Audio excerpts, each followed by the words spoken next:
Before we get started, this video is sponsored by FaB Foundry, one of the first Flesh and Blood specialized game stores in the world, a pillar of the local FaB community in Portland, Oregon, a world tour organizer, and my personal favorite LGS. FaB Foundry is your one-stop shop for all things FaB related, whether that's singles, sealed product, playmats, sleeves, dice and tokens, especially featuring products from Metal FaB and Thai cards. FaB Foundry also offers a rewards program, which you can use to get store credit back on all your purchases. So please go check out FaB Foundries, support our local community in Portland, and use our promo code FleshandBad for a discount on your next singles order. All right, hey everyone, welcome back to more Flesh and Bad, and today I had the urge to play some Florian. So Florian is one of the probably better decks in the format right now.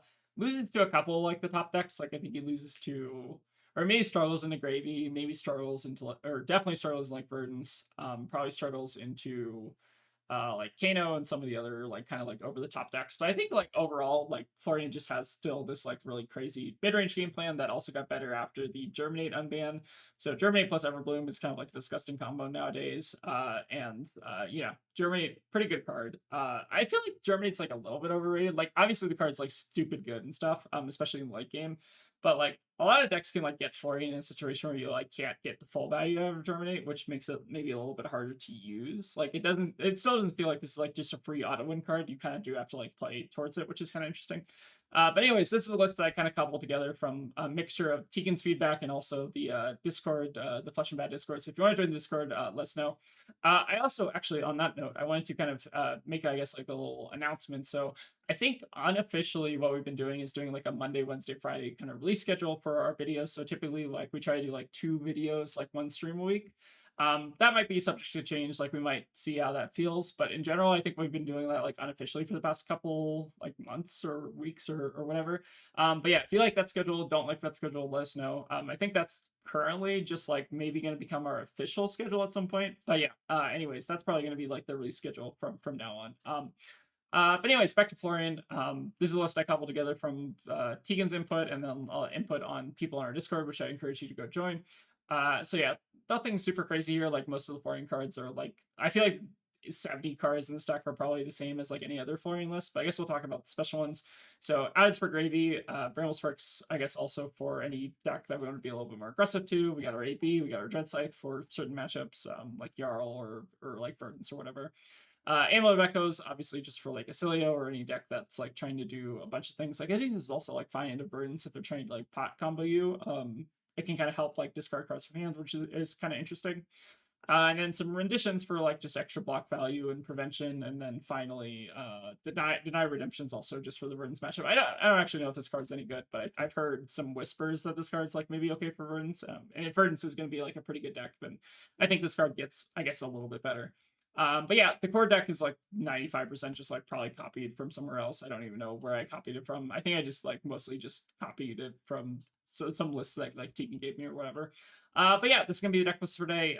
Again, I'm not really much of a Florian player, so I'm probably going to be making some mistakes today. I tried to do a couple practice games, but Flesh and Bad, obviously not without mistakes. So yeah, we'll play this deck, see how it goes. Maybe learn something about Florian, who knows. So yeah, anyways, let's go ahead and get into the games. All right, playing against a Gravy Bones. I feel like this is a matchup where we definitely want to just go first, just so that they're not getting like an ally on board kind of ahead on tempo.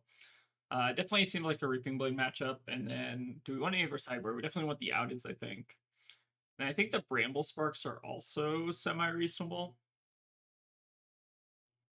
Good trim on, I guess, like the reacts here. Maybe even like the root bounds are like a little bit gratuitous. Is there any other card I guess we can cut in this matchup? Like maybe the tree is also like not amazing. But try to run something like this and see how it goes. Again, I'm not super like I'm not a Florian expert by any means, so this could be entirely wrong. All right, looks like we're on AB1. Makes sense. All right. Kind of an interesting equipment setup here. I guess I've never like played as the Florian against Gravy, so it's a little bit kind of interesting to see. All right, let's go ahead and start by just getting the Arcane Seeds online. Start at 41. We'll set up some Rune Chants. I guess actually, sorry. Best practice here. We should probably pitch, I guess, the plow here first. Do that, then Arcane Seeds. There's actually like kind of an argument to like pitching them and such. I guess it kind of like works out the same either way, because I think ultimately what we're going to be doing is just pitching the Reaping Blade. I think here we're just going to pass and just Arsenal the Felling for later. It's not super great to Arsenal felling like this early, but it's probably not the worst thing in the world. Like, we already have one Earth card set up. We have another Earth card in hand. Wow. Compass Pass. Fascinating. Okay. Very interesting start from our opponent here. 4 cards and couldn't do anything. Very, very interesting. Okay, I guess let's start off by just trying to push some damage. So we have the Rune Ranger Swarm. We need to create an aura first. I guess we should actually start with the outage just so that we get the kind of guaranteed Gogan here. I think we're going to use the outage here to just push damage and not try to hold on to it for, I guess, like, ally purposes. That's super weird to me that they like weren't able to play out anything there, though. Maybe this is some new gravy fatigue meta or something. All right, let's close chain here so we can activate Grasp. I guess we'll go ahead and just like overpitch this Autumn's Touch, or overpitch the Shelter rather. I think that's fine. I feel like we just want to try to see our better cards. Like, I think I'd rather see like the Rootbound Carapace and stuff. So I think getting the Shelter out of hand makes a bit of sense. All right, and we'll follow up with the Rune Ranger, which will have go again because we just created the aura. And we're pushing some nice damage here at least. So it does feel pretty good to be at least ahead on life against Gravy, which you're not, I feel like, always guaranteed to be. So I'm very curious what their 4-card pass hand is here. Interesting. So maybe it's like golden. Maybe they didn't have like an ally with like golden tipple, and they just had like hand those like back ally. That I have to like actually see like what this hand was because it doesn't make a ton of sense to me. All right, we're gonna go and take the 1 here, especially since it's not threatening the hook. I think with like new gravy lists, you do want to try to like deny gold bait hook generation as much as you can. I feel like with the old tipple lists, like it kind of didn't matter how many hooks you denied because they just like had infinite gold anyways. But I feel like with new gravy being a lot more limited in terms of gold generation, it's actually a bit better to try to block the hook out. I think this is also a tip just for all you pirate players out there, because I know we also do a lot of Marlin content on the channel. But a lot of the times against decks that like block very well, it's actually kind of better to put the gold baited hook activation on the golden tipple, because you can maybe get a piece of armor or like a block out of them, or you just get the free gold. It's sometimes like worse to put like the gold baited hook on the thing that comes after the golden tipple, even though it does more damage. I think that's like kind of a trap with tipple a lot of the time. Is like you try to put it on a 6 when you know your opponent's going to want to block 6 anyways. So our opponent basically has resources to probably do whatever they want here. So we could actually just see the chum getting slammed. I wouldn't be surprised there. We don't quite have Decompose yet, but we'll get there. We have some Earth cards in hand, so we can almost get there.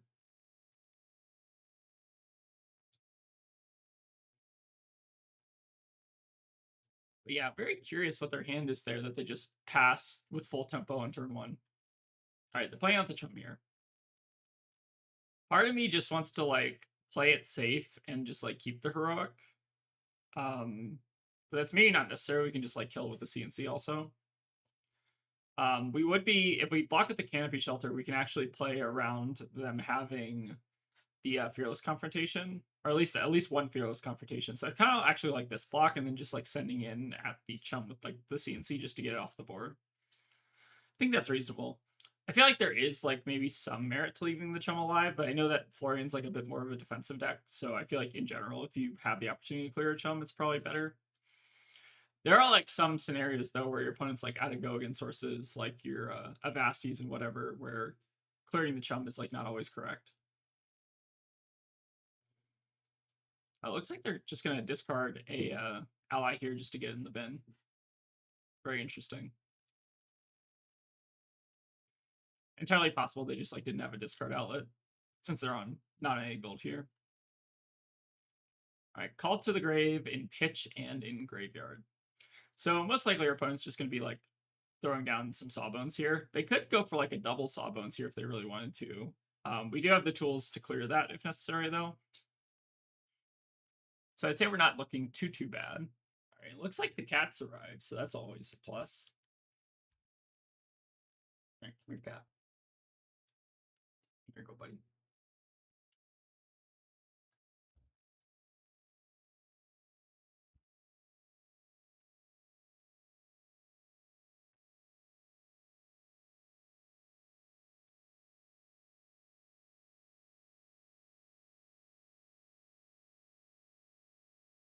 Looks like they're maybe going to go for a double Sawbones here, which I don't think we actually mind all that much. It's kind of annoying, but we can maybe just take a couple turns off to like try to clear here. So the one annoying thing here is that because they double Sawbones, we kind of have to just give them a CNC here. Ramble Spark does notably not affect weapons, so that's not an option here. So I think here, let's just go ahead and give them, I think this, or let's actually give, so the Spark being a 2-block's like a little bit awkward here. I guess they're not even hooking, so that's nice for us. Let's go ahead and just give the Spark plus Condemn here and then hold on to the Germinate. We could actually block with the Germinate, but I feel like we actually probably have enough Earth cards here, so maybe that doesn't matter all that much. Actually, let's block with the Germinate instead just to get an extra Earth card. I think that's reasonable. So yeah, I think we're just going to try to clear these Sawbones. This is the Mage Master boost turn, so like we kind of expect them to get a little bit ahead on tempo here. I think I'm fine just like taking the turn off to clear. I feel like once you let the allies get out of control, this matchup gets substantially worse. All right, no allies also in the bin, and they also don't have a gold setup, which is really nice for us. So I'd say we're in a pretty okay spot here. I'm also trying to talk over the cat who keeps trying to be cute.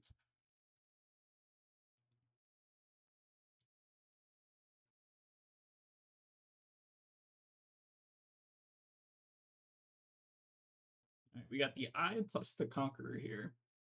This is actually maybe a decent excuse to go ahead and just use Face to Purgatory. I don't hate it, but I also almost feel like we could do better.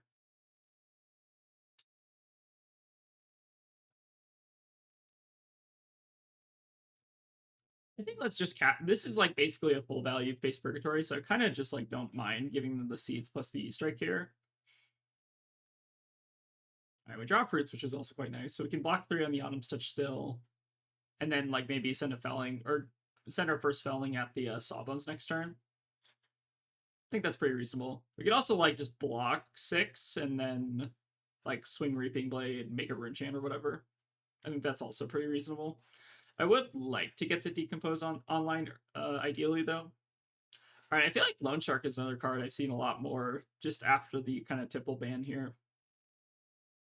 I feel like I've seen a ton more Loan Sharks here. But it looks like they're maybe not going to crack the gold here. Instead, just going to swing in with the Sawbones, which I think makes a bit more sense. All right, so they are going to try to go for the hook here. I guess the question is whether or not I really care. I think we'll have time to honestly get the Felling online, so I'm kind of just okay just blocking 6 here and then just like pitching the Fruits to Grasp and then sending in Sawbones. We could get punished by a Fearless here. I feel like most Gravy lists are only on like 2-ish Fearless Confrontation. And they are only on a 4-card hand, so if we get punished by it, it's not, I don't think, the end of the world. But we'll see what they do here. Again, I'm pretty rusty at Florian. I think I've played this deck like maybe a handful of times. So notably, it looks like they will be able to, funny enough, eat the Rune Chant from Florian, which is kind of hilarious. Actually, I've like never seen that interaction, which is kind of cool. I feel like I'm learning these new things from being on this side of the Florian Gravy mirror, or not the mirror, but the matchup or whatever, I guess.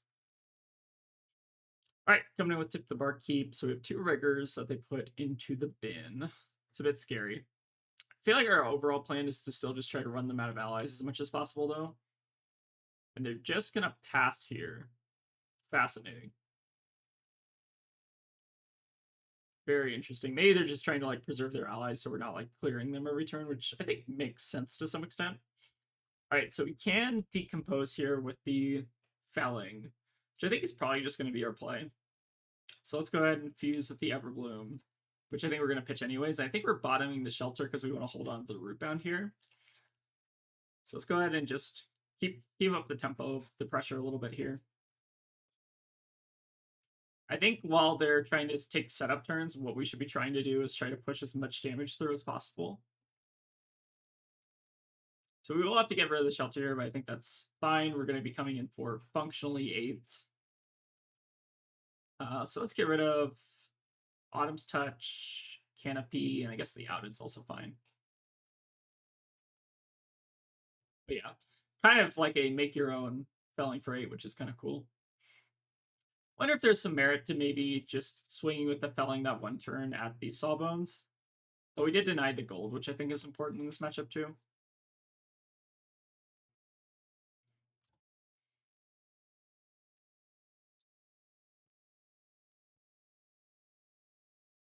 We got our cat for good luck.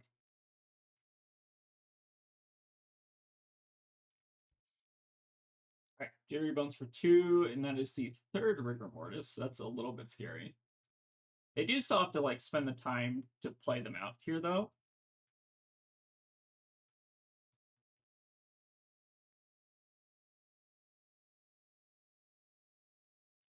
Very funny kind of all blue hand here. So they actually have the Avasti, so they can like do like a double Rigor Mortis turn.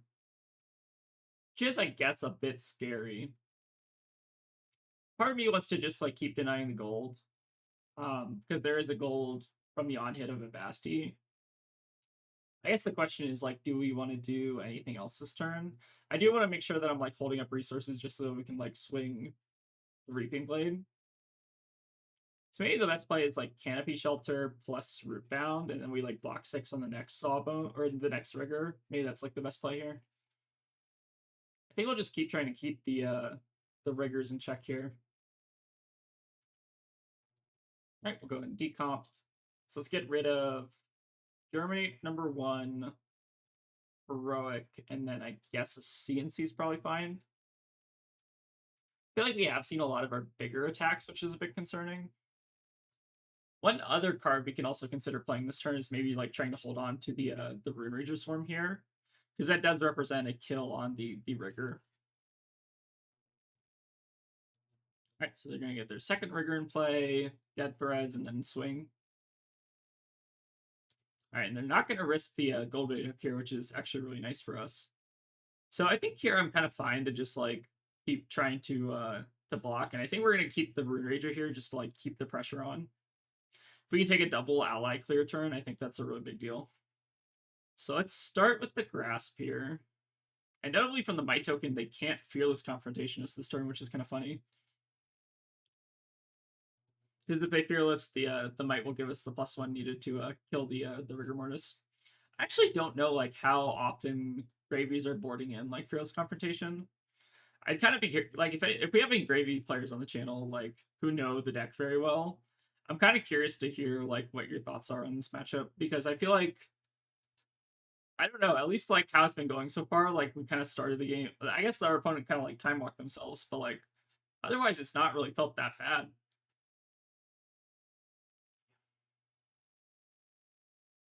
All right, another pretty good hand. So we can almost get to 8 decomp. Oh, one thing. Oh, I think I made an Earth misplay. One thing I think that I should have done last turn, since we have plenty of Earth cards, I think what I should have done is try to get to 5 Decompose. I think that's me being used to playing Jarl. So I think I should be at 5 Decompose, and I shouldn't have banished like the CNC or the Outed that one turn. I think I should probably be at 5, so when we redraw into the Rootbound, we don't have to Decompose one more time. All right, so that's me being a little bit Jarl brain, so I apologize there. Deck is, I guess, a little bit different than Jarl. Because I think typically Florian, what you want to do for like with Jarl, you want to like try to leave as many Earth cards in the bin as possible. But like it's completely different with Florian. You kind of want to get to 8 as soon as possible and then manage your Earth cards from there. So yeah, I think we should technically, if I'm a better player, be at 5 Decompose there. Right, so there's the Fearless Confrontation, but they're opting not to play it last turn. I guess there wasn't really a good window, which is nice. All right, just coming in the Conqueror.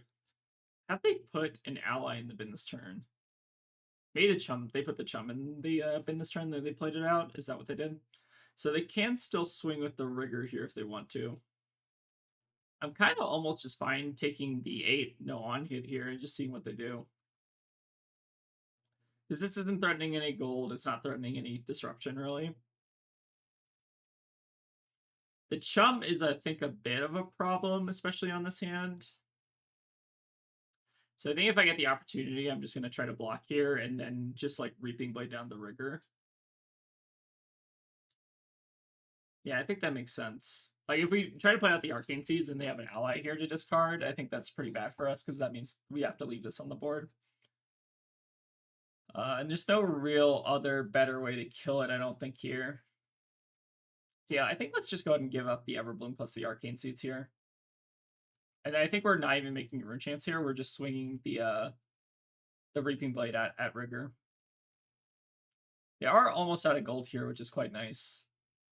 So that is, I think, one thing that's going well for us. We do also have our Bark Skin online, but it's only making, I think, 1 token at this point.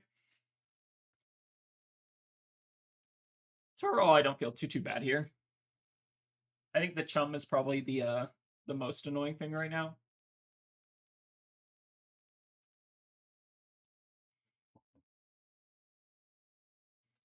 All right, so Rigor down. So that's all 3 Rigors down, and then I think we have 1 more Chum left. So yeah, I think we're in a pretty good spot.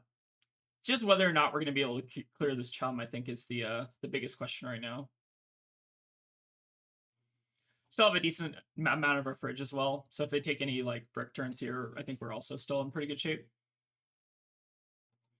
All right, hopefully no hit on the swell. That would be ideal. All right, hit on the swell, that's fine. Not the end of the world here, but it would mean that they're able to play out Chum a little bit easier, which I don't love. All right, so we're gonna have a 2 Chum board, which means that we can kind of clear a 2 Chum board, right? We can do like Rune Rager. It's just a little bit, no, with 2 Chums, it's a bit awkward. Oh, they're using the effect there. Oh, just to get a scuba in the graveyard. I guess that kind of makes sense. So this hand's interesting because like if we try to go for like the Rune Rager plus Swarming Gloom Veil, they can like activate the one that's not been damaged, and then we have to like kill with E-Strike, which is awkward. I feel like this hand's like a bit of a puzzle. I almost just like don't care about 4 damage, but we should probably just root bound this, right? Maybe just hold on to one of these go against sources. So I think at most here we're only going to be clearing like 1 Chum, but we will get some Rune Chant damage leaked. All right, so let's not make the same mistake as last time. Let's go ahead and decompose, and then I mean we'll still need another Earth card here because I misplayed. So maybe we should just take a non-Earth card here. But yeah, feel like being at 6 decompose is obviously not ideal.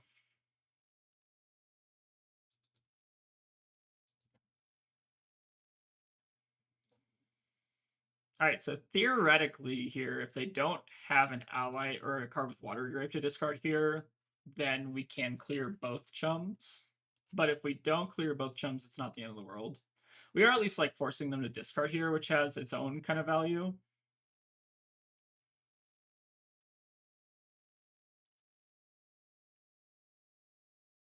right, so they discard a Whaler, that's fine. So let's, I think, maybe just use our Gloom Veil here, or is the Rune Rager better? I guess they're both about the same, right? Maybe the Gloom Veil has higher upside if we're able to decompose one more time. So it's actually funny. I think they messed up here. Oh no, we still can't like double clear, right?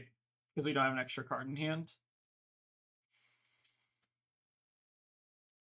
So I guess here what we're gonna do is Rune Rager, Gloom Veil down the Chum.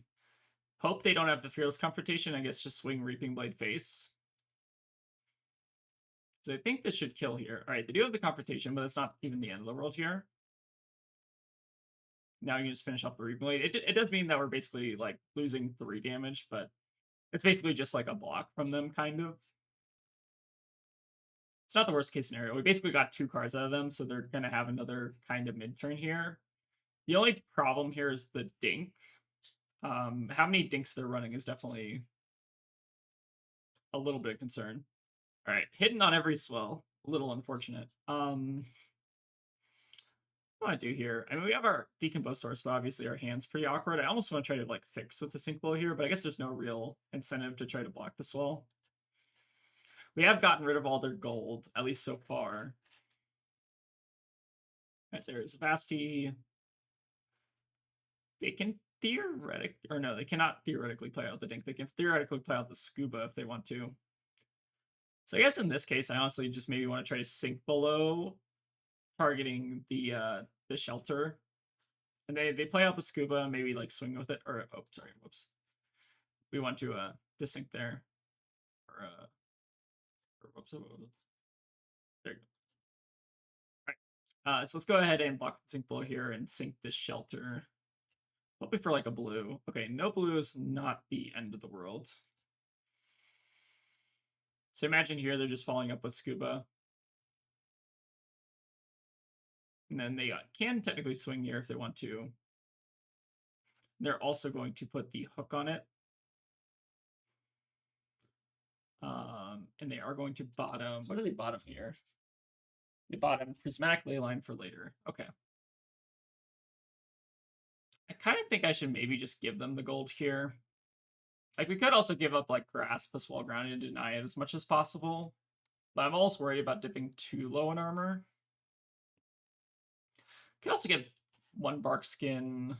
No, that's also not super efficient. I think maybe we'll just give the grass plus the wall grounded here. Keeping them off gold, I think, is pretty important. And if we can take a turn to, like, E-strike and then clear the chum, I think I'm happy with that.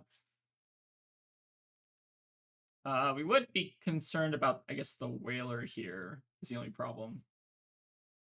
Yeah, let's go ahead and do this still. I think this is fine. If anything, the biggest mistake this game has just been not getting to full decompose. So that might come back to bite me a bit.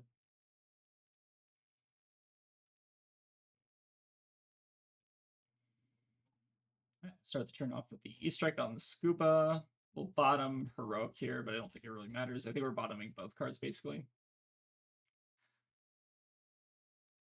And if they want to chum here, I think I'm more than happy with that. All right, so scuba down. Go ahead and just E-strike that down. All right, I think, do we have one more chum left, or was that the last chum? I cannot remember. Definitely something I gotta get a little bit more in the habit to. I feel like it's easier to track on paper as opposed to Teleshar. So we've seen all three riggers. We've seen two sawbones at least, and then we've seen two chums at least. And one of these is scuba. That might be three chums. I can't actually remember. All right, lots of fearless competitions here. All right, we're gonna go ahead and just say no box to Swallow. This is also like the fourth time I think they've hit off Swell. I think they've hit like every Swell. How many Swells have they played? Played like, I think 4 Swells here. It's the fourth one. Unfortunate. So maybe they're looking to try to play out the whaler here, which we do not currently have an answer for. That being said, at this point, they might not actually be even able to swing it if they play it out. So maybe we do have like a turn or so. All right, they're going to call to the grave. Maybe looking for like last chum or something. All right, we're going to get the second scuba. So I'm kind of curious like what they're scooping back. Maybe just like the lone shark and the ley lines or something. Very weird. It looks like we will maybe have a turn or two to deal with whaler if they try to play it out here. I think there is a real world where they just swing whaler or they slam whaler and just like hope we can't deal with it. All right, they're also going to go for the hook.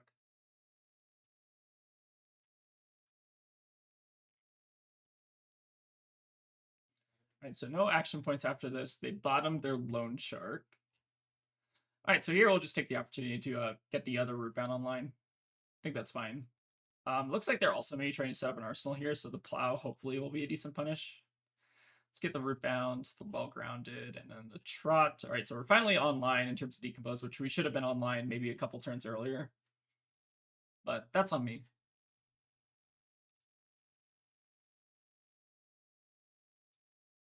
And then I think I'm just plow undering the scuba and like discarding fruits. Could also get, I guess, 2 offensive value if we wanted instead. I don't think that's unreasonable. I think here we'll just try to keep the scuba in check. I think it is a card that gives them a lot of like late game value.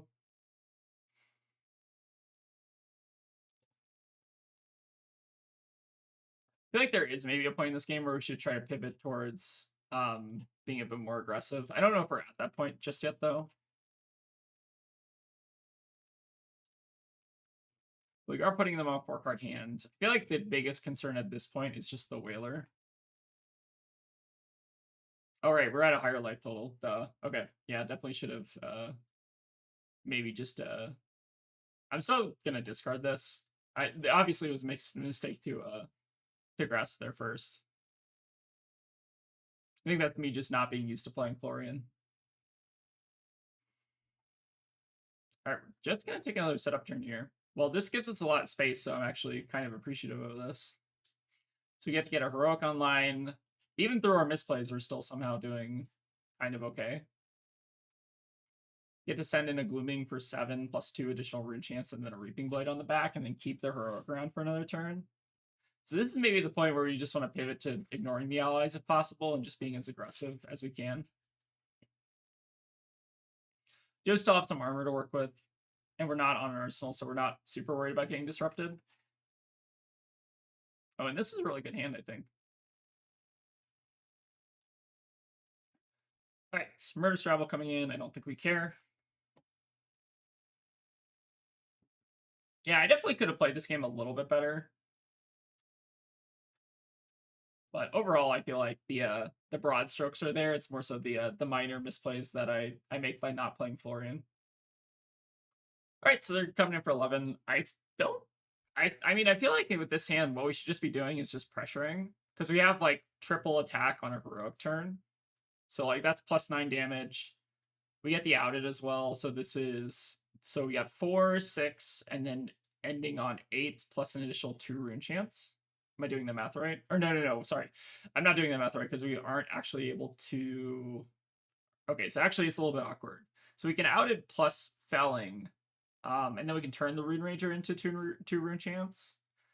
But beyond that, I don't think there's a better line because we need a blue to pitch to the felling, right? So I guess the question is whether it's better to block with the Rune Ranger here,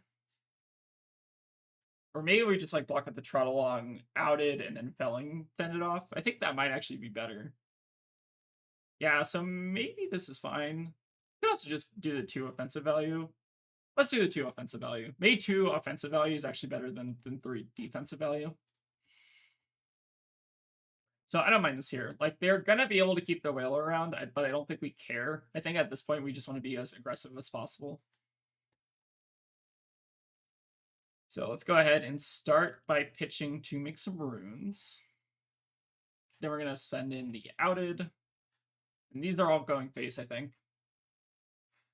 So coming in for a nice 6 go again. And then we end on the felling, which should basically eat their hand if they're not just dead. Because they block 6. Theoretically, they can block 6 here. And then felling, I don't think there's any card that they can have that can block. I guess maybe they have like some blood on the water, or blood runs deep. No, sorry, that's different. That's the Cinder card. Is it blood on the water? Is that the D-React one? Can't remember. But this should just be lethal, unless they have the 6 block D-React. Oh, and this is also coming. There's like actually no way that I think they live this, right? Forgot that they're also getting the +3 there.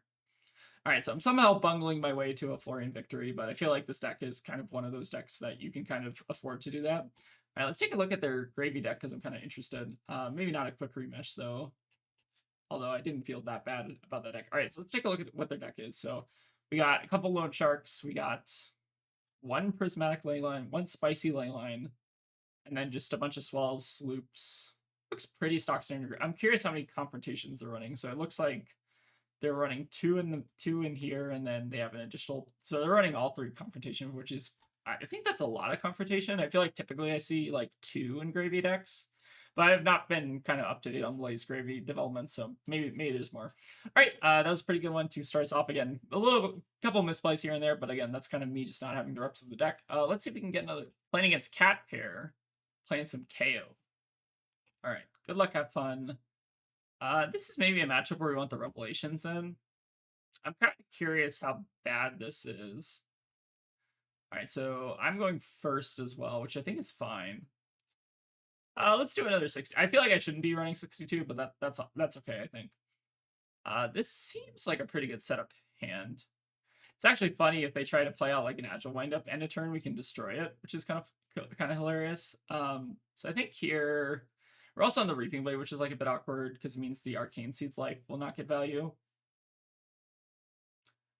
Let's go ahead and just discard fruits to get the most amount of life gain here. And I think we're also just like pitching the grass and saying at the roof chance. I think I'm kind of okay arsenaling the Condemned to Slaughter. It's not amazing, but I think it's probably fine if we can like blow up just like a random might or agility. I think that's like okay. Maybe Trot Along is like better just for the go again, but I don't think it matters a ton. We could also just like not Arsenal and just like park the seeds in Arsenal if we wanted to. Let's pass here and I guess see what they do.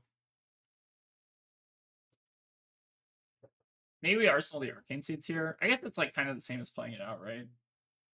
I don't know. I feel like that hand was like awkward because there's not really a card we want to like hold on to necessarily. There's like maybe Trot Along is like realistically like the card we should be trying to hold on to the most. All right, so I think this is a matchup where we want to just try to block as much as possible and like just get our value that way. So let's hold on to the blue here. We do have to play around CNC at least a little bit. So I think I'm fine just like maybe just getting a little rendition value here. And then we have 6 block on the back if we need it. Could be a case where we want to like hold on to the rendition, but we can still block a CNC here, so I guess I'm not like that scared. I think I just want to go ahead and take the value here. All right, I did forget about the gauntlets. So actually, if they had gauntlets plus blue, that would have been the punish there. Yeah, but I think here I'm kind of just fine blocking out. Go ahead and play out the Arcane Seeds from Arsenal, and then just keep chipping away. It does feel good to like not leak any damage against Kayo in the first turn of the game. It seemed like the hand was maybe just a bit awkward there with not a lot of red attacks. All right, so let's go ahead and do the Arcane Seeds life. And then we're not getting any life here, but I think that's still fine. We're setting up the rune chance, which I think is important. All right, Wild Ride discarding a Smashing Ground, another Smashing Ground pitch. I think this card is like pretty good, by the way, in KO. But so this is like kind of bad CNC. Even like blue bad CNC is like pretty reasonable. What are we doing here? I feel like we're still just like trying to block out as much as possible. We also like Everbloom back in Arcane Seeds. If we want to like just hold on to as many cards as we can. I feel like CNC is also like pretty low value here. I feel like we'll just commit to the blocking sim for now. All right, there's Cast Bones. Sure. So we get full hits. Looks like we got a sea leg, CNC, stuff like that. Maybe it was better to actually like hold on to CNC there in case we got hit by the Cast Bones. I can see that being the case. And the Everblooms are actually kind of bad here because we're still at a higher life. So I'm already starting to see some minor misplays here. All right, let's go ahead and just swing in the Reaping Blade. Get our little points of value.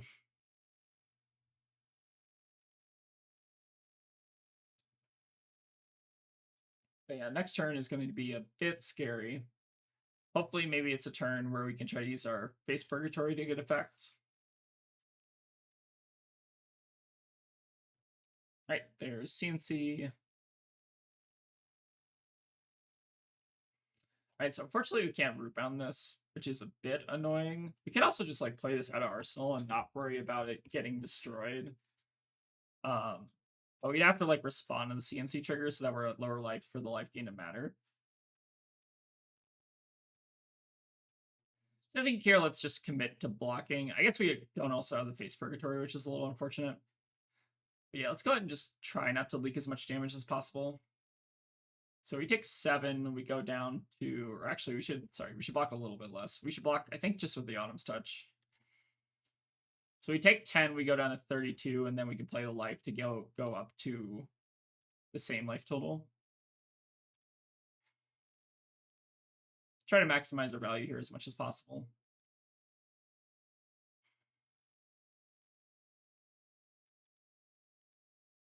So we still have a bunch more Cast Bones in the deck. We also have to worry about the Blood Rushes as well. Definitely still a lot of threats on the Kayo side. Right, there's Show of Strength. So yeah, I think here we're just still blocking out as much as we can. We should get our first Decompose here also. And then blocking with the roots doesn't matter, so we'll go ahead and just do it at instant speed.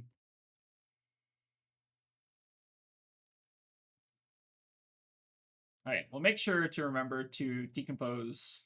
I guess twice here is like also fine, because we always have to decompose at least twice. And then let's go ahead and get, I guess, the condemn as well. So the next one we have to remember to do 3 and 3. That's at least something I learned from the first Gravy game. All right, Felling's obviously a nice draw. So Felling is probably going to be the play this turn. I guess the question is, like, do we want to hold on to anything? I'm curious to see if this deck's on pulping, because that might be one thing that's a bit scary.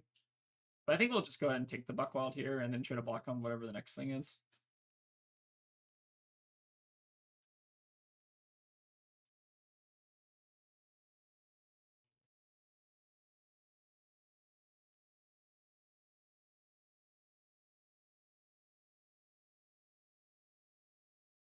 Right, getting a lot of Gauntlets value this game, which is pretty interesting. I feel like this may be like the third time the Gauntlets have been activated. Oh, and Reckless Stampede, I guess, is kind of the punish here. So maybe it was actually better to blocking the Buckwild if we were expecting the Reckless there. I guess here we can just give up the Channel Monitoring Tree and take our 1 damage ping. Not ideal, but... Or actually, we should probably buck with the Shelter because we obviously want a Felling as well, right? So I guess maybe we're going to end up taking 2 damage here. A little unfortunate, but not the end of the world. Oh, sorry, we did not want to discard that. We want to wait for that trigger to happen. All right, so we'll go ahead and bottom the Shelter just in case we end up clashing into something a little bit better. But yeah, getting 2 damage ship in here does not feel amazing, I would say.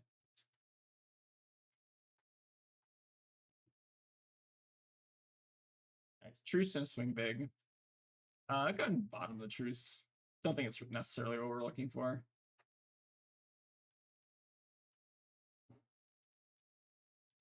So yeah, a couple minor mistakes this game already. I feel like maybe it's good heuristic that you maybe want to just block on the Buckwild here in case the Reckless Stampede comes in afterwards. Well, that's helpful. Let's go ahead and block or get rid of the Rootbound, the Autumn's Touch, and then I guess we'll get rid of the tree. So go to 5 Decompose and maybe just get some blocks out of them here.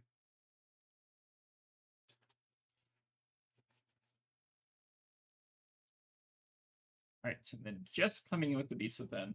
So I feel like Kayo has like these really scary turns, and then he also just has like these super mid turns like this. I feel like this is definitely like one of the kind of crappy turns. Go ahead and just get our 1 point of value off the Canopy Shelter and then just go for the Plow. Looks like probably going to keep an Arsenal there. So Plow seems like it's going to get some pretty good value, and that will also go to 8 Decompose here, which is really nice. Yep, so it seems like a pretty great Plow. Yeah, Kayo is really interesting because he has these turns where it's like you deal like 18, 20 damage, and it's like, oh wow, this hero's broken. And then you like have like the mid KO turns, and it's just like, oh, whoops, sorry. We should be decomposing 3 there. It's my bad. All right, so decomp. Let's get our Canopy, our Arcane Seeds, and then our Heroic. I don't think the auras actually matter all that much. All right, we're already getting a lot of value. So we're pretty even on life totals, but they do have the tempo. So 1 or 2 good turns from their side and could be a bit scary. All right, so I think we're going to take the opportunity to just try to learn from the last mistake we made, which is we want to try to block early if possible in case we have another Reckless Stampede. I think they arsenaled it though, right? So maybe it's unlikely that there's another Reckless Stampede coming after this. I feel like the best play we can make is maybe just doing like Arcane Seeds plus Gloom Veil, and then we can just like block with the Rune Rager. And if they have a Reckless Stampede to like follow after, then we just like don't care. I guess there's also maybe merit to like trying to go for the Purgatory, and then we maybe draw blue. This blue would be pretty nasty here. All right, just to Sea Legs. I'm maybe even fine just like blocking Gloomveil, setting up Arcane Seeds. But the Gloomveil is 4 damage. So we Arcane Seeds, we get 4 Rune Chance. This comes in for 4. So you're getting 9 value out of this, whereas if we block, we get less value. Yeah, I guess let's go ahead and just take the Sea Legs then. I guess I've talked myself into getting 1 extra point of value. And then I guess we can just hold on to the Felling as well. I could go and just rip the Arcane Seeds. Stay a bit healthy and just pressure the life pill a little bit. They're also on no AB, notably, which is really good. So that means like any arcane damage we're doing is like true damage. All right, there's Fleshbag, which we don't care about. And yeah, it seems like the Kayo just has like super strong turns. We also not seen any of the blood rushes yet too, which is another thing to note. Like Kayo will have super ridiculously strong turns, but then it'll also just have like these really mid turns, which kind of are super painful. So we can actually play out kind of everything here. I mean, like, we can purg the last card in hand if we want to, which is kind of tempting. I kind of almost just want to do that. If we draw into anything, like if we draw into anything we can pitch to gauntlets, it's tempting. Yeah, this is an interesting purg. I don't actually know if we necessarily care, though. Depends what the last card in hand is, though. I guess let's try to go for a purg and see how it works out. I feel like there is a risk to this play.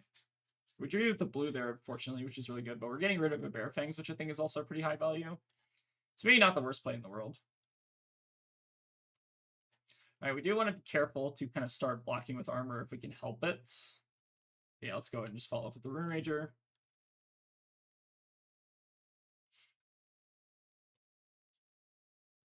And just swing in for another 8 with the Felling. So I think we've done a good job of clawing back the tempo here. It's just a matter of whether or not we can kind of keep up the aggression. Still have a lot of armor to work with. So we need to make sure we're trying to develop that out and block with it the next couple turns. But other than that, I feel like we're doing pretty okay. All right, got a Water Red turn. All right, discarding the Blood Rush is unfortunate. In that case, I guess we're just like blocking these two. Unlucky. I'm sorry, Cat Pair. I don't want to put your shame out on the internet, but I need the content. Yeah. I feel like you had a kind of rough series of draws. Like, honestly, the Blood Rush discard is like kind of expected because like all 3 of them are in, I believe. Yeah, like I don't know. I feel like Cat Pair is getting some bad variants there. So if anyone in the comments wants to give Cat Pair a little love, I feel like they deserve it. All right, let's go ahead and grasp here and then just play out our stupid above right Florian hand. Keep getting the chip in. But yeah, definitely some, I think, unfortunate draws from our opponent here. The Cathblone's turn is really good. Like, I think they had a couple of really good turns against us. Like, the Buckwild plus the Reckless Stampede was really good. The Cathbone turn on the CNC is really good. And then every turn from there has just been, like, super downhill. But it happens. I'm trying to believe our Cat Pair. Trying my best. Yeah, maybe Cat Pair is getting the bad end of the variance here.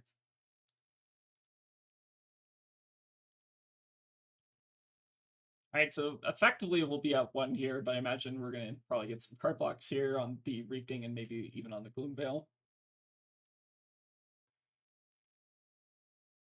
But yeah, this matchup is not... I mean, I did a couple practice games. This matchup has not felt, like, terrible. I think this is one of the kind of appeals to playing Florian, is that you maybe have a decent KO matchup if they don't roll very hot. All right, discarding the Stampede here. I think here let's just take another above rate Florian turn. Let's maybe cash in some Barkskin value just so we're not getting too low. But I think here what I'm going to do is like Arcane Seeds, pitch the Heroic to the Reaping Blade just to keep up as much pressure as possible.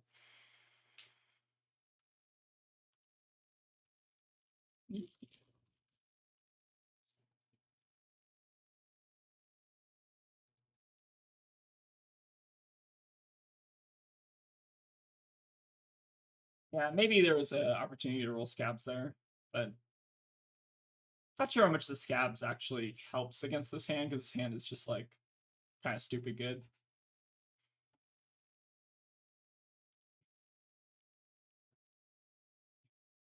Yeah, drawing into cast bones is definitely a good excuse to scabs. Yeah, makes sense. All right, embodiments go away. We'll just keep playing our stupid Florian cards. So we almost had lethal there if we drew a blue because we get grass first. I guess this is almost basically lethal. We have 4 true damage plus 3 block plus gauntlets, and then on the back end we have to get another card out of them. It's basically like 2 cards. Yeah, I think a bit of rough variance on the Kayo end there. GG's. But yeah, I feel like this matchup's like typically not that bad, or at least it feels pretty not bad. The blood rushes seem like they were just like not cooperating that game too, which is kind of unfortunate. Like it seems like maybe they're just in the bottom of the deck, which is very unfortunate. So it looks like we're on 3 cast bones, 3 blood rush, which I think is probably correct. Like I think this seems like kind of like what you want to be doing with KO, just be like very aggressive, play your good cards, and then just kind of like be super consistent. I feel like Florian can do that very defensively as well, which kind of is like what made it a little bit appealing. But yeah, super interesting game. Let's see if we can get another. All right, playing against a Lyath. Interesting. I feel like we want to go first just so they don't get a ton of setup. I feel like this matchup could actually be kind of bad for us.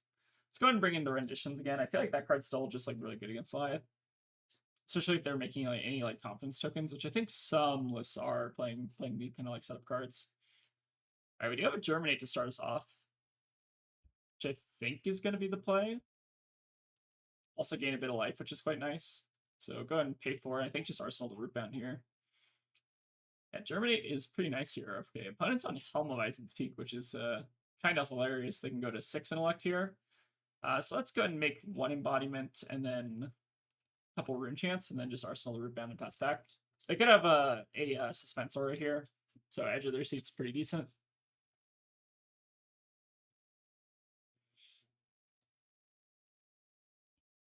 I think we're kind of okay with this. All right, Fellings are a little bit early here, so maybe it's gonna look to try to block with a couple, and then if they close chain, maybe get some rootbound value. Although normally Lyath is only doing like 1 action point, so I feel like the likelihood of that happening is actually quite low.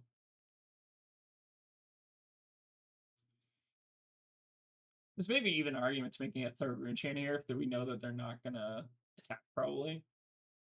Oh wow, looks like they had a very all red hand here. Okay, so what do we want to do here?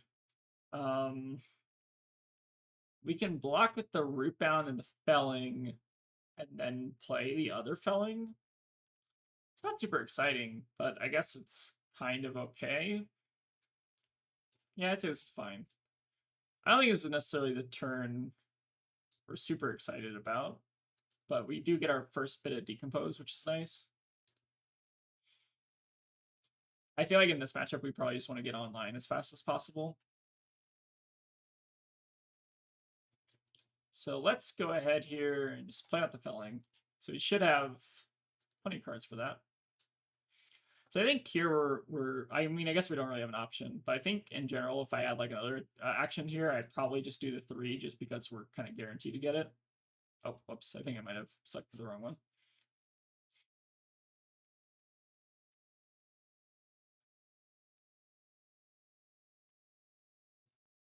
All right, let's go and decomp. Let's get rid of, so 2 earth cards and then an action. Okay, we did it right this time.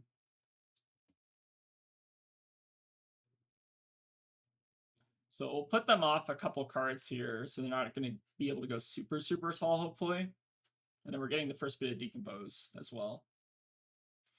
All right, looks like our opponent might have a pretty spooky hand here. So we got 3. So we got basically +8 on the board, plus another 3 mites for next turn. Seems pretty good.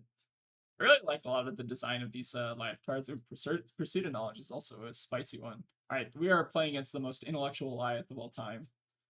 In this case, we don't have Decompose anymore, which is not the end of the world. I feel like Tree is not amazing here. Like, what if we block with the tree plus the root bound and then just like plow under? Kind of don't mind just like keeping them off cards. We won't get the decompose value out of this though. Maybe like this is a better block, and then we just like pitch the grasp and reaping blade. Just get our little couple points of value. Although maybe just like blocking out is like even better.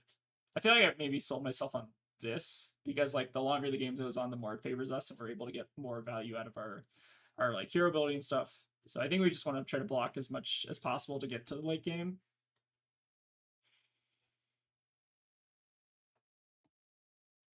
So we have plenty of decompose here.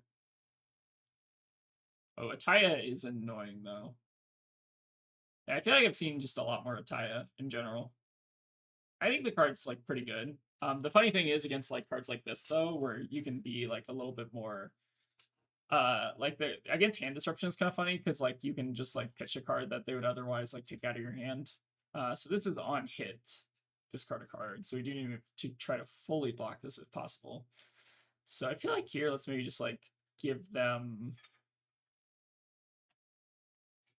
a few cards here, and if they go for like a pummeler or something, then we just like pitch the germinate to root bound it.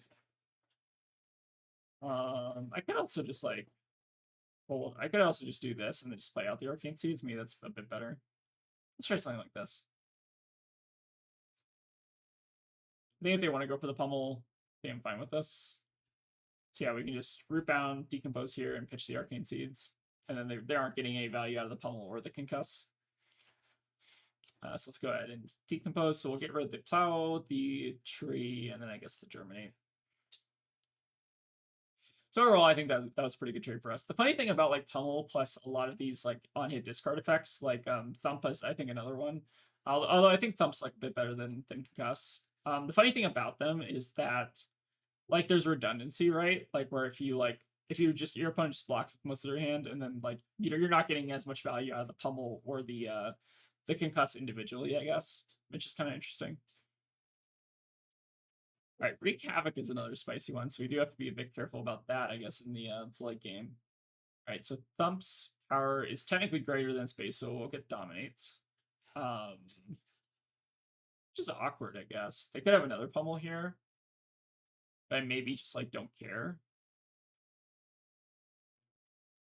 I guess we also have like Sync Blow for that.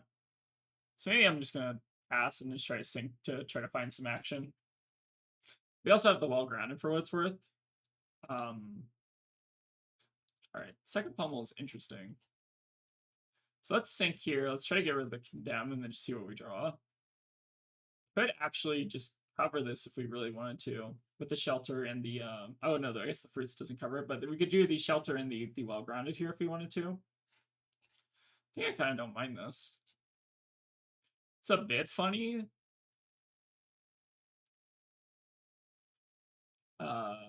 Wait, do we need to shelter that? Oh yeah, we did. We it's curious that showing one extra here. Oh, maybe because it's maybe it's because it's the extra prevention floating from the shelter. Maybe that makes sense. Oh, we're also doing another thing where we're not thinking about the root bound life gain or the fruits life gain. I guess here we still get to Arsenal and trot along, which is maybe not too bad.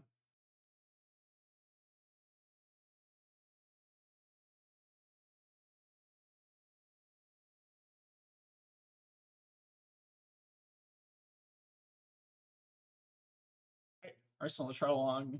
See what they got. Right. Carrots under. Are we on like Rainbow Pummel? That's kind of funny. I don't think I've seen a Rainbow Pummel Lyath. So this is definitely a bit special. All right, Titan's Fist coming for 11. I mean, it's pretty good.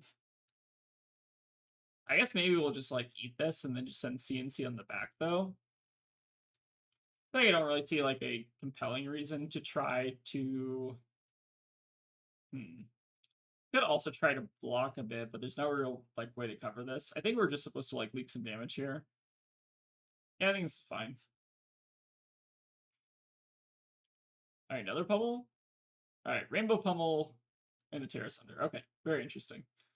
So sure. We're not going to have to discard extra for that, though, which is nice. So this is quite a bit of disruption. I guess they're packing on this, so I may be okay with this. The only awkward part here, or actually, sorry, we probably want to sorry, there you go. So actually, I think here what we want to do is we want to discard the Autumn's Touch plus the CNC since they're going off an arsenal.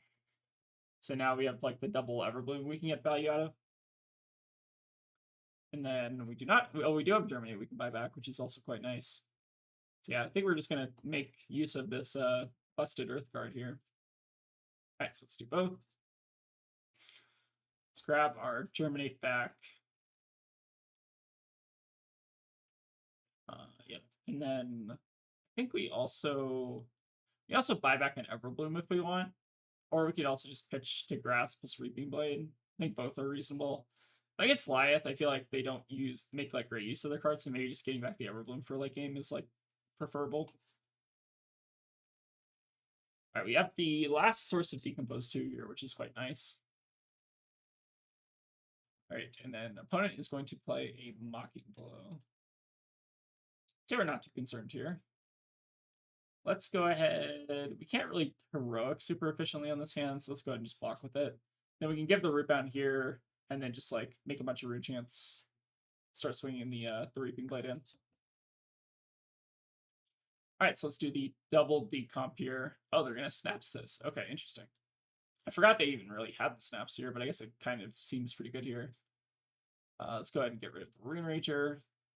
So if they have like a CNC, I mean CNC is not even good in life, is it? If they have like Concuss here, I guess it could be a little bit annoying. We also saw the blue pummel. I'm assuming they're on like 3 red, maybe 2 yellow, maybe a couple blue, or something like that. Maybe just rainbow pummel too, also entirely possible. Okay, Terra Sunder's pretty good.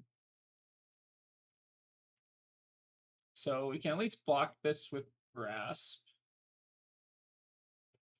Don't love this block though. Super awkward. We also get the Bark Skin, but the Bark Skin's like higher value. Let's just do this and just play out the Arcane Seed that I think is reasonable. Maybe there's also merit to blocking with the Arcane Seeds instead, because we can make 2 rune chants here anyways. I wonder which one's actually better. Because they're both like 5 value-ish, right?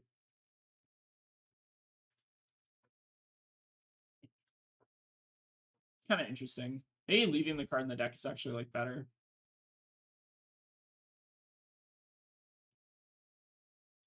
I feel like this is one of the spicier Lyath decks I think I've seen.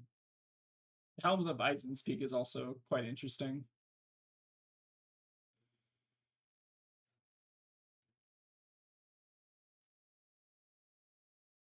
Alright, leave them hanging is fine. So they'll go ahead and get the Intimidate here. So there's the red pummel. I'm kind of wondering if they're going to like run out of pummel targets at some point, though. I feel like they probably have to. Oh, we can get heroic value here if we want, although we're not going to be able to get it immediately. So maybe that's not super appealing. I feel like maybe we just like block out here, put the shelter in front of it too, and then just pitch the root bound for some value next turn. I feel like that might be the best play here.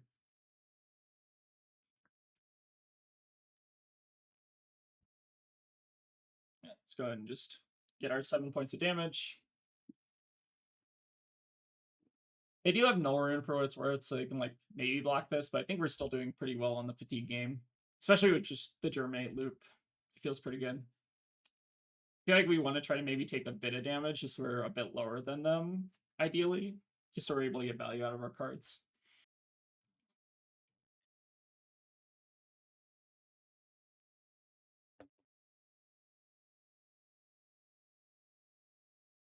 Alright, more thumps as well. It seems like every card in their deck just has like on hit discard or on hit pseudo discard. Which maybe is not like a completely wrong way to build Lyath. But it does kind of to some extent feel like there's a bit of redundancy between the pummels and the on hit discard cards.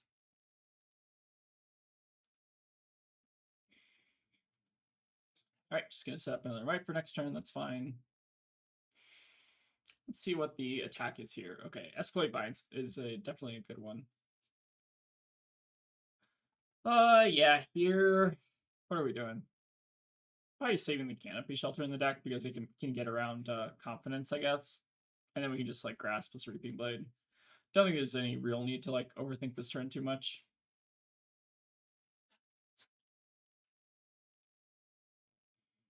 Go ahead and just start getting our reaping blade value in.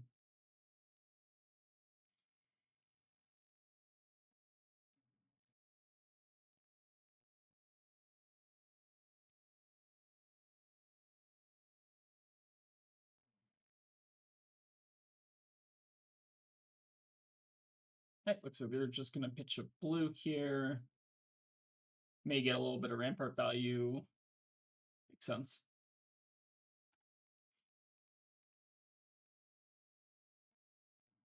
All right, we've seen all the villainous poses gone. I assume we have more revolting gestures and probably more mocking blows. Still have some escalate violences. We still have some leave them hanging. So they definitely still have some pretty decent threats in the deck.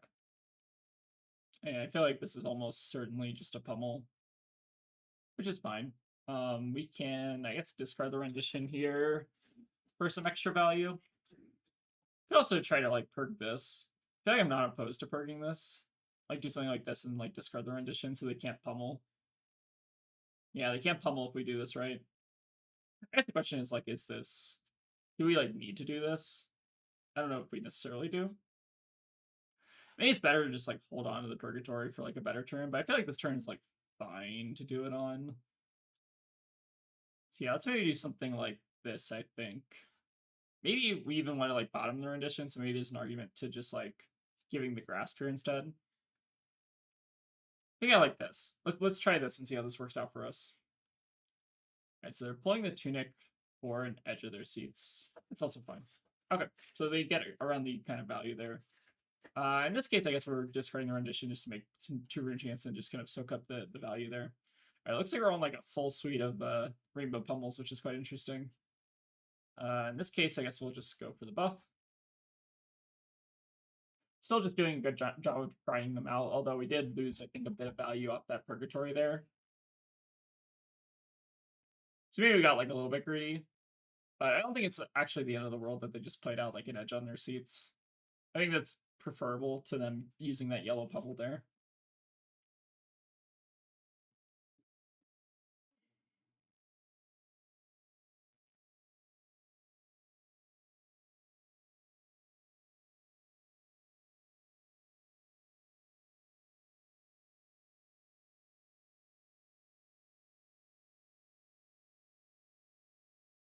Alright, looks like they're finally getting up the block on the helm, so maybe they're looking to use it this turn.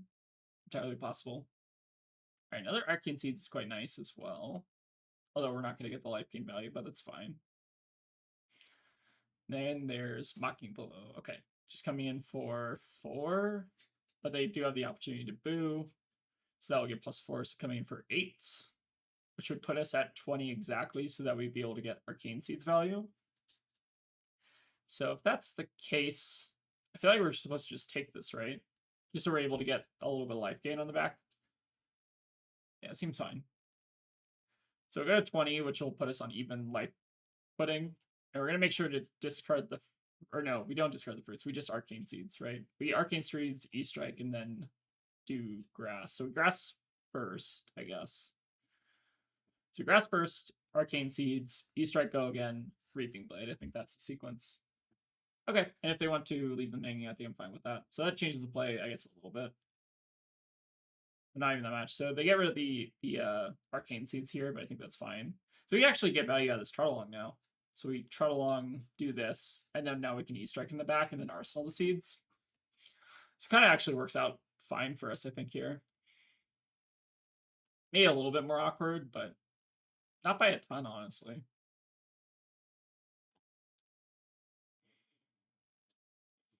Right, so their edge of their seats and their mites are going to pop, so they're going to have +5 this turn. And then I'm assuming that there is going to be another pummel in my future. I mean, we can just keep blocking to the point where they're not able to use their pummels, right? I feel like that's kind of like what we should be doing. So what is the most efficient block on this? We block with the bark skin plus the channel Millennium Tree, and then if they pitch the red pummel. So I feel like this is more likely than not either a yellow pummel or a blue pummel. So yellow pummel is 11. You can block 6 here. You can go to 10. So what does this block look like? Block 9, we can cover with the root bound. Is this right? I guess this is maybe fine. Because we were getting 1 over and then we root bound. I think this is okay. If they don't do anything here, then they don't do anything here. I'm also fine with that. All right, so they're coming over for 1. That means we get to root bound. Maybe there's an argument we could have like held on to the roots or whatever. All right, we'll not decompose there.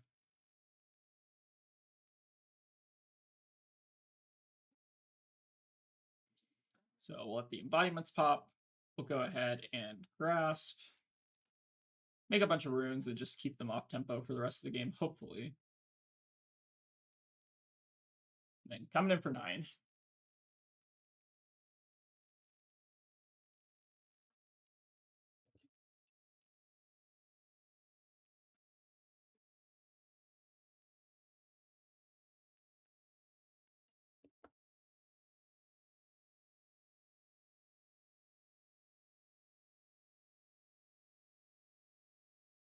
The Wreak Havoc is also an interesting one. Just kind of like a pseudo CNC, but like better statted, maybe. I don't want to completely discount that. I feel like that's semi-real. Alright, just coming in the fist for 8. Not black because that's dominate, but that is the last Terra Sender, I think, right? Yep, so that's all 3 Terra Senders. So I feel like in this case, what we should just do... I mean, we either discard the Felling or just like play the Felling. It's actually kind of funny. I feel like the Felling is not actually that good. It's like maybe we'd rather just like Reaping Blade here. So that we can like get the extra 2 points of might from the Canopy Shelter. That's probably wrong, right? Maybe we just like discard the 2 Rune Rangers and just Felling here instead. I think that's okay. Yeah, maybe Felling is a little bit higher value here. We do have to be a bit careful because it looks like they are now kind of ahead of us on fatigue. I feel like that'll change semi-quickly here.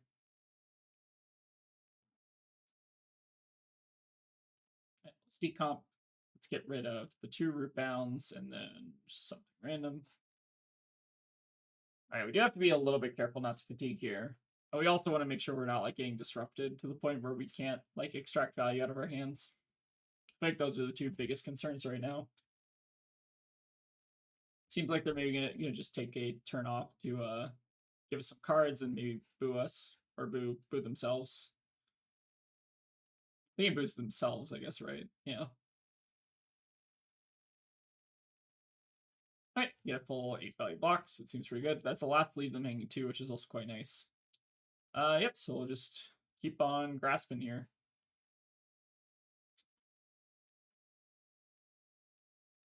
And then I guess we have to E-Strike Go again here, just for the value.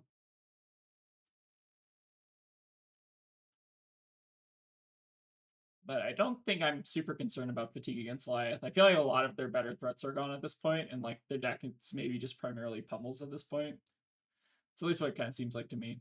All right, there's Wreak Havoc out of the way too. Flying Highs are also a little bit weird. Maybe don't fully understand the tech there.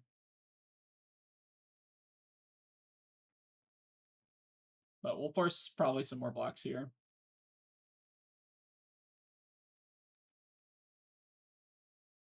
And it should demand the last card, or maybe just Tunic here. That's also acceptable.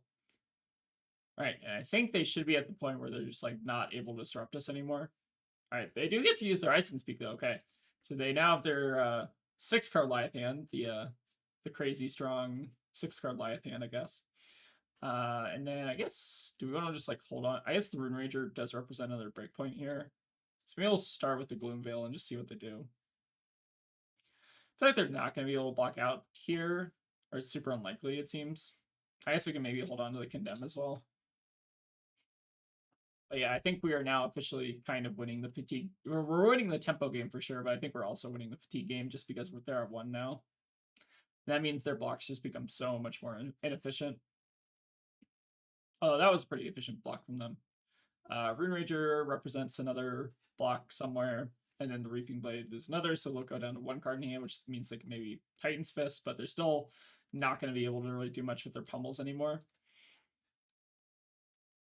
I feel like this is one of like the deck building problems of Lyath, or like the one that people are trying to solve is like you have these pummels, right, and you also have these like on-hit discard effects, but like the problem is if your opponent's able to like dump their hand, then like they get a lot worse.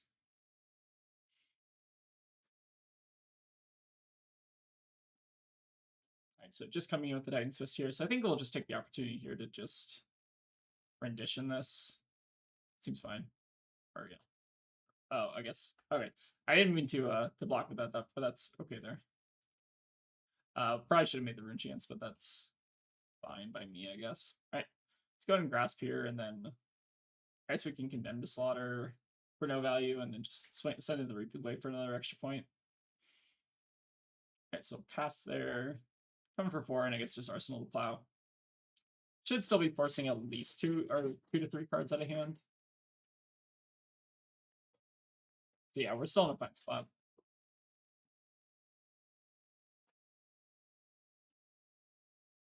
Yep, so that's 3 cards out of hand.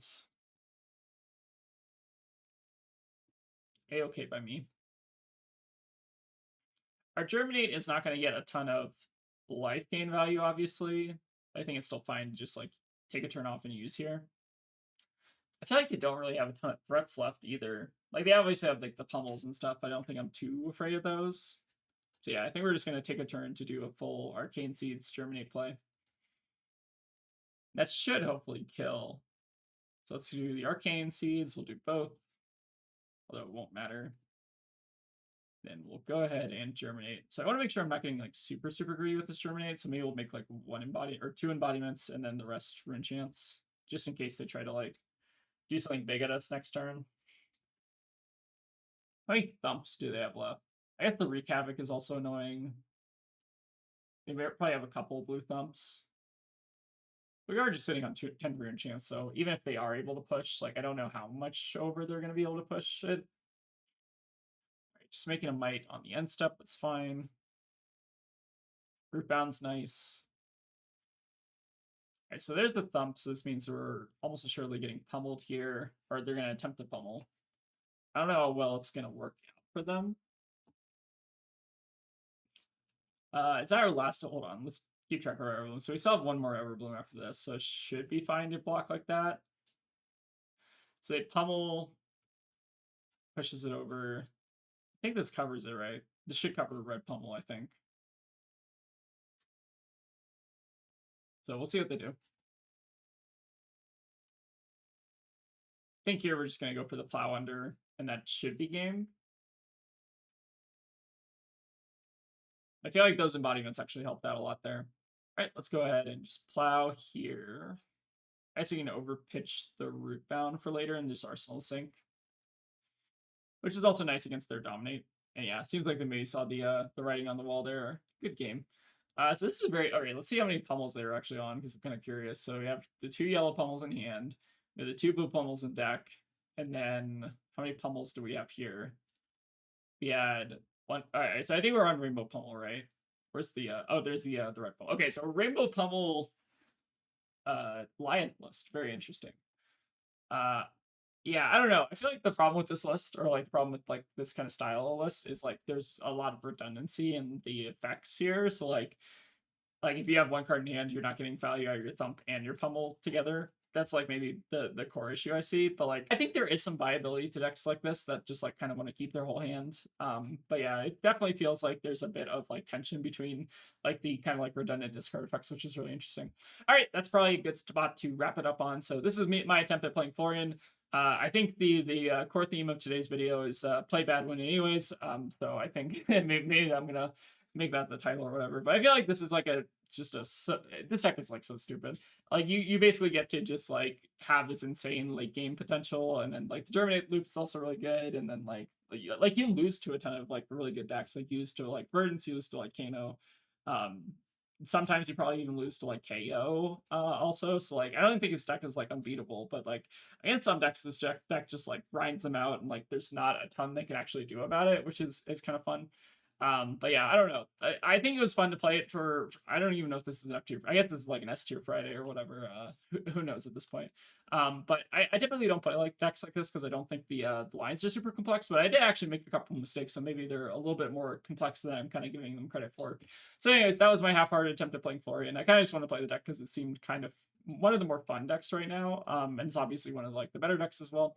So yeah, let me know all the Florian misplays I did in the comments. I feel like I try to like at least call them out as I saw them on my own end, though. Definitely a deck that you kind of need at least a couple reps to kind of warm up for. So, anyways, thank y'all for watching, and yeah, I'll see y'all next time. And a special thank you to all the folks who decided it would be a good idea to give us $2 on Patreon. We really appreciate the support, but it's obviously never required.